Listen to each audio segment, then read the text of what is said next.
Attention basketball fans and enthusiasts of questionable life choices. Have you been looking for a scandal with more dramatic flair than a Michael Bay movie? Well, the NBA just delivered. They didn't just gamble, they gave us the whole cinematic universe of crime. We're talking about players and a coach getting arrested in an extensive federal investigation involving illegal sports betting and a rigged poker ring. This is high-tech, high-stakes, and hilariously incompetent.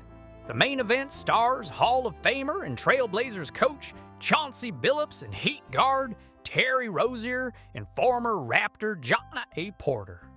Now, one side of this mess is pure James Bond. We have Coach Billups charged in a scheme where players were lured to high-stakes poker games that were fixed with X-ray tables and shuffling machines that probably have a master's degree in cheating.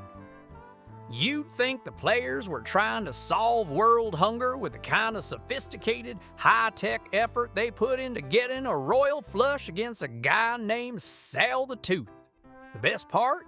This wasn't some solo project. This scam allegedly cheated victims out of at least $7 million and was backed by multiple mafia families. Apparently, when New York's crime families aren't fighting over territory, they're having a very polite meeting to discuss how to best use NBA figures as face cards to lure the suckers in. I can only imagine the pitch meeting. Listen up, fellas. Forget the horse track. Our new product is Play Poker with Mr. Big Shot. We use Coach Billups, a beloved legend, as a human bait card. He's a Hall of Famer, and while the suckers are distracted by his championship ring, bam! The invisible X-ray table tells us everything. It's an unstoppable, high-integrity operation. Well, integrity for us. Meanwhile, on the sports betting side, we have the case of Terry Rozier, who stands accused of telling a friend he would prematurely remove himself from a March 2023 game with a supposed injury to help bettors win. That friend then allegedly sold that insider info for $100,000 of the estimated winnings. Rozier was later seen counting the money with his friend at his house. The most cinematic part of the whole criminal operation. Rozier was averaging nearly 21 points a game, but in the game in question, he played less than 10 minutes and scored only 5.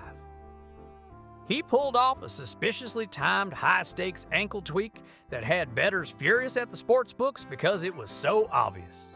And let's not forget John A. Porter, who was banned for life last year after betting on games, sometimes even against his own team, and faking an injury to manipulate his prop bets.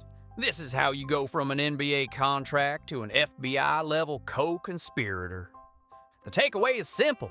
Clarity in your scam is key. If you're going to use X-ray technology and an actual mafia alliance to cheat at poker or fake an injury for an underbet, at least make sure your day job isn't so prominent that the feds notice your 7-figure side hustle.